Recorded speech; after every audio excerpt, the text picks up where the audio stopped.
मुख्तलिफ ममालिक के अंदर एक्स्ट्रा जुडिशल किलिंग्स का सिलसिला वो उसको हाईलाइट किया गया है। तो आज दफ्तर ख़ारजा ने भी एक स्टेटमेंट जारी की है जिसमें उन्होंने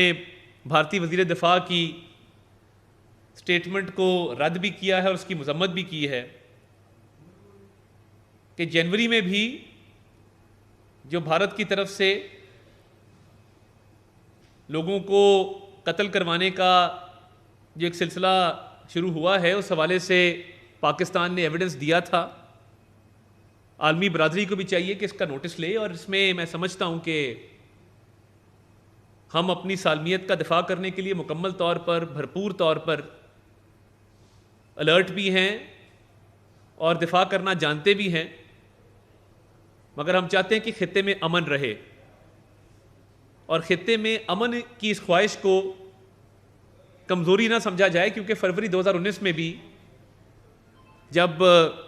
बॉर्डर के पार से जहाज़ आए थे तो उसका भरपूर जवाब दिया गया था।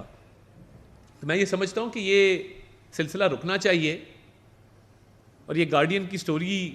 बड़ी तशवीशनाक है जिसके अंदर इंकशाफात किए गए हैं, और इस पर